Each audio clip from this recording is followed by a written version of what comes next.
Hi అండి, అందరికీ నమస్కారం. Welcome to my channel. ఈ వీడియోలో ఏపీ ప్రభుత్వ ఉద్యోగులకు మరియు పెన్షనర్లకు భారీ శుభవార్త. డిఏ డిఆర్ బకాయిలు దశల వారీగా ఖాతాలో జమ. దీనికి సంబంధించినటువంటి పూర్తి తాజా సమాచారాన్ని వీడియోలో తెలుసుకుందాము. వీడియోని అయితే ఎక్కడే కానీ స్కిప్ చేయకుండా ఎండ్ వరకు చూసేటప్పుడు ఇన్ఫర్మేషన్ పూర్తిగా అర్థమవుతుంది. అలాగే వీడియో చూస్తున్న ప్రతి ఒక్కరు వీడియోకి లైక్ చేయండి ఫ్రెండ్స్. ఈ వీడియోని తోటి ఉద్యోగ పెన్షన్ మిత్రులతో అయితే షేర్ చేయండి. కొత్తగా మన ఛానల్ చూస్తున్నవారు ఇంకా ఎవరైనా సబ్స్క్రైబ్ చేసుకున్నట్లయితే వెంటనే మన ఛానల్ని సబ్స్క్రైబ్ చేసుకోండి. దీని ద్వారా నేను చేసే లేటెస్ట్ వీడియోస్ అన్నీ మీ వరకు రీచ్ అవుతాయి. ఇక ఆలస్యం చేయకుండా వివరాల్లోకి అయితే వెళ్ళిపోదాము. ఫ్రెండ్స్, ఇక విషయానికి వచ్చినట్లయితే ఆంధ్రప్రదేశ్ రాష్ట్ర ప్రభుత్వ ఉద్యోగులు మరియు పెన్షనర్లకు దీర్ఘకాలిక కొంత నిరీక్షణకు తెరపడింది. ఎంతో కాలంగా పెండింగ్లో ఉన్న జూలై 2022 నాటి కరువు భత్యం డిఏ పెంపునకు సంబంధించిన బకాయిల చెల్లింపు ప్రక్రియను ప్రారంభించేందుకు రాష్ట్ర ప్రభుత్వం అధికారికంగా చర్యలు చేపట్టింది. ఈ నిర్ణయం ఉద్యోగ వర్గాలకు గణనీయమైన ఆర్థిక ఉపశమనం కలిగించనుండగా చెల్లింపు విధానం మరియు భవిష్యత్తు ఈఆర్సీపై చర్చ కొనసాగుతోంది. చెల్లింపుల ప్రక్రియ స్పష్టత మరియు విధానము. ప్రభుత్వం విడుదల చేసిన ప్రకటన ప్రకారంగా డిఏ బకాయిల చెల్లింపు ప్రక్రియ క్రింది విధంగా ఉండనుంది. జూలై 2022 నుంచి వర్తించే 3.64 డిఏ పెంపు.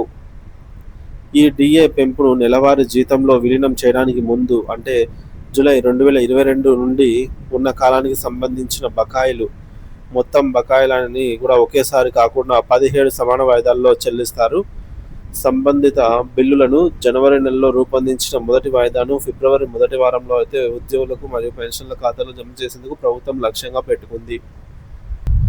ఉద్యోగులు తమకు రావాల్సిన బకాయిలను తమ బేసిక్ పే ఆధారంగా అంచనా వేసుకోవచ్చు. ఒక ఉద్యోగి బేసిక్ పే 49,000 అయితే మొత్తం బకాయిల అంచనా సుమారుగా 44,000 రూపాయలు. సిపిఎస్ ఉద్యోగులు అయితే 10%, ఈ మొత్తంలో 10% వారి ప్రాన్ ఖాతాకు జమ అవుతుంది. మిగిలిన 90% నగదు రూపంలో వాయిదాలుగా అందుతుంది. నెలవారీ వాయిదా సుమారుగా 44,000 డివైడెడ్ బై 17 అంటే 2,591 రూపాయలు అవుతుంది. ఈ మొత్తం సుమారు 1 సంవత్సరం 5 నెలల పాటుగా ప్రతి నెల వారి యొక్క జీతంతో పాటు అదనంగా ఖాతాలో జమ అవుతుంది. ఉద్యోగులు తమ ఖచ్చితమైన బకాయిలను ఆన్లైన్ డిఏ అరియర్స్ క్యాలిక్యులేటర్స్ ద్వారా కూడా సులభంగా తెలుసుకోవచ్చు.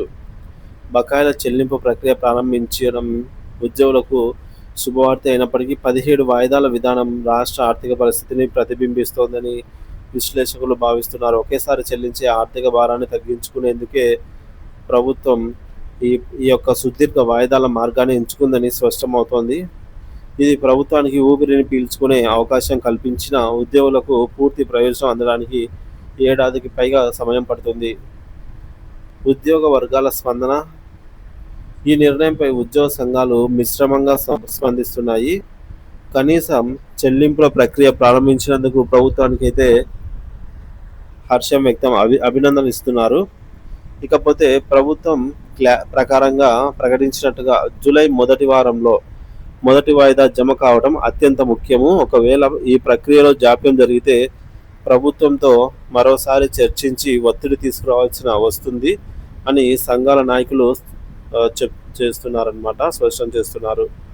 ఒక డిఏ బకాయిల చెల్లింపు జరుగుతుండగానే ఉద్యోగుల దృష్టి తదుపరి కీలక అంశమైన కొత్త వేతన సవరణ సంఘం పిఆర్సీ పైన ఉంది. ప్రస్తుత ఆర్థిక పరిమితుల దృష్ట్యా ప్రభుత్వం తక్షణమే కొత్త పిఆర్సీని ప్రకటించే అవకాశం తక్కువగా కనిపిస్తోంది.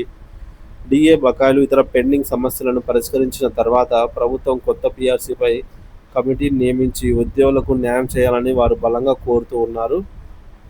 డిఏ బకాయిల చెల్లింపు ప్రక్రియ ప్రారంభం కానుండడం నిస్సందేహంగా ఉద్యోగులు పెన్షనర్లకు ఒక సానుకూల పరిణామం. అయితే ప్రకటించిన విధంగా సకాలంలో వాయిదాలు జమ కావడం, మిగిలిన డిఏ బకాయిలపై స్పష్టత ఇవ్వడం మరియు కొత్త పిఆర్సీపై ఒక రోడ్ మ్యాప్ ప్రకటించడం వంటి చర్యలు ప్రభుత్వంపై ఉద్యోగులకు పూర్తి విశ్వాసాన్ని కలిగిస్తాయి. ప్రభుత్వ తదుపరి అడుగులపైనే ఉద్యోగుల ఆశలు ఆధారపడి ఉన్నాయని అయితే చెప్పవచ్చు. మొత్తానికి పెండింగ్లో ఉన్న బకాయిలను ఈ 17 సమాన వాయిదాల్లో అయితే చెల్లింపులు చేయాలని అయితే ప్రభుత్వం భావిస్తోంది ఫ్రెండ్స్.